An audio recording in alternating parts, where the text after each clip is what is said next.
alah sayangnya aku tak faham. Dia play macam faham tak? Dia macam sayang gila aku tak faham.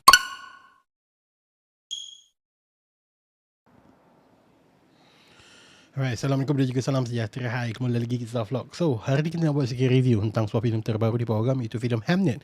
Sama macam cerita The President's Cake, filem ni hanya ditayangkan limited screening dekat GSC International, which is ada certain cinema dekat Lembah Kelang dan juga beberapa negeri.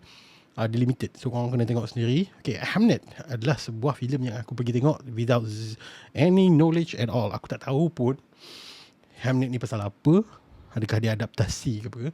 Tapi basically apa yang Wikipedia ada cakap, dia adalah sebuah filem biographical period film yang diarahkan oleh Chloe Zhao yang buat filem Eternals, aku lupa nama filem tu. Dan ini berdasarkan sebuah novel pada tahun 2020. Dan bila aku tengok filem ni with zero knowledge, dah masuk nak ke hujung third act, baru aku tahu filem ini berdasarkan William Shakespeare. Aku macam, kenapa nama dia timbul? Lah, watak utama dia nama William Shakespeare ke? So, it is basically about a family, okay,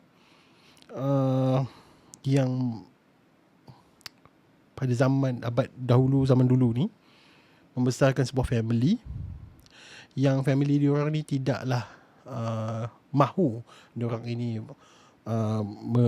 mengadakan satu hubungan suami isteri. Kemudian ada anak, and one of their child, anak kembar dia yang lelaki, dinamakan Hamnet. So, kenapa filem ini tajuk Hamnet? Kenapa dia fokus on that little boy, anak lelaki dia ni?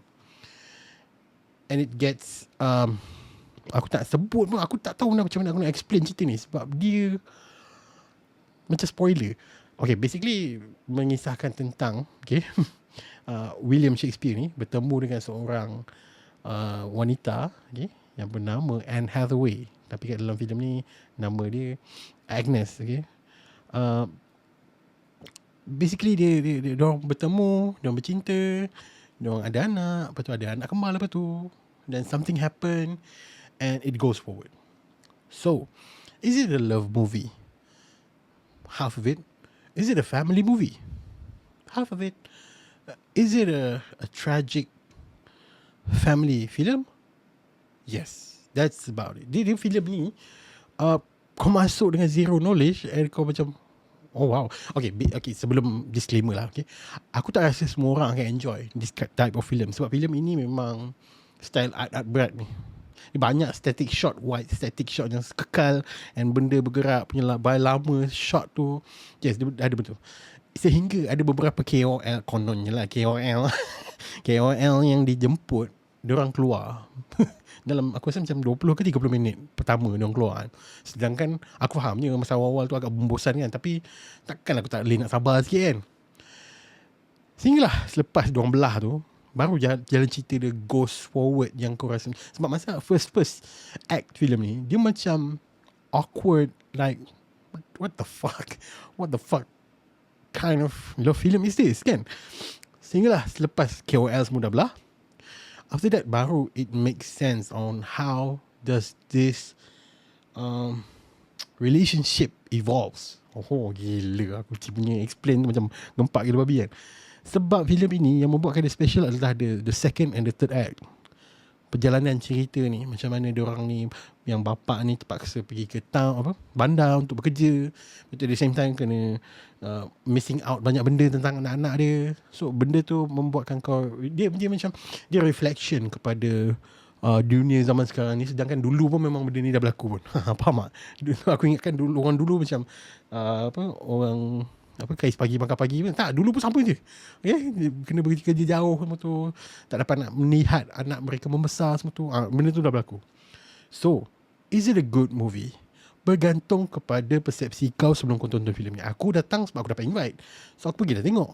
And masa awal-awal tu aku rasa macam, cerita apa ni? Rasa macam it's weird kind of love movie, like apa benda ni kan. Tapi as it goes by, bila dah ada family, benda tu jadi macam wow, relatable to the current generation as well. Benda ni macam timeless, dia punya story tu. Nak kata klise tak agak, sebab okay, the only downside yang aku rasa macam bukan kurang lah, mungkin dari segi fahaman aku lah, benda tu macam aku tak dapat the full impact apabila the third act. The third act ada satu play tau, play yang macam aku lupa apa, poet ke apa tak, dia macam play di mana dia orang berlakon tentang tu lah, the tragic apa tah, tentang Hamlet. Hamlet ni. So masa play tu dilangsungkan, bahasa yang digunakan adalah bahasa puitis English. So aku macam tak berapa nak faham dia punya jalan cerita pada play tu. Mungkin benda tu je kot, mungkin spoiler aku, mungkin atas disebabkan level education aku mungkin rendah ke apa ke, aku tak berapa nak faham play tu punya maksud di sebalik benda tu kan. So aku macam, sedangkan the first and the second act pun dah okey dah jalan cerita dia, aku dah heartbreaking gila babi tau, tapi pay off untuk play tu aku tak berapa nak faham. So macam mungkin dari perspektif aku yang kurang level pendidikan tu, mungkinlah aku ada rasa alah sayangnya aku tak faham the play. Macam faham tak? Dia macam sayang gila aku tak faham play tu kan. But needless to say, I get the whole picture. Aku faham macam mana rasa apa nama benda tu, bukan penyesalan, rasa grief tu, macam sedih kan. Kau kena tengok sendiri filem Hamnet ni. Limited screening.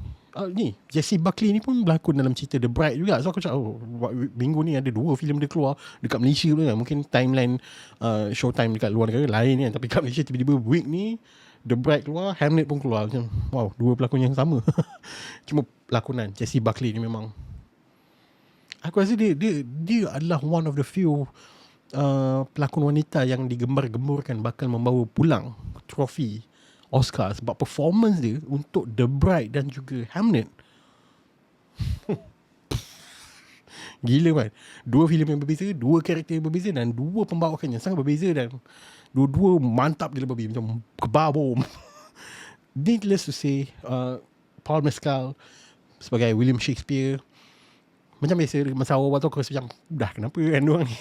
But after the first act, selepas KOL blah, masa tu baru jalan cerita tu nampak. Dan how lakonan kanak-kanak dalam filem ini sangat-sangat menjadi like, what? Diorang ni berlakon apa ni? Diorang teater punya budak ke apa ni kan? Pada budak-budak kecil. Dan macam mana innocent of the character pada transition di antara, ada satu perbualan di antara anak-anak diorang ni, benda tu membuatkan aku jadi macam oh fuck, mengalir mata tengok. Kau kena tengok sendiri. Aku tak nak spoil sebab benda tu macam sayang kalau kau tak pergi tengok filem ni.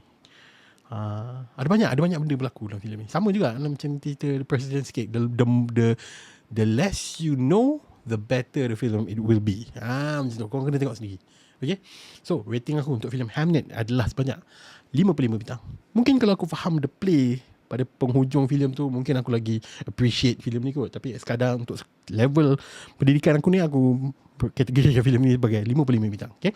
So yeah, Hamnet. Kau boleh pergi tengok kat Powergam sekarang, limited screening. So kau pergi tengok kat Powergam. Apa pun dari guys, tinggalkan komen bawah. Jangan lupa like, share dan juga subscribe channel Pure Pixels. Dan pergi pada software yang datang. Thank you.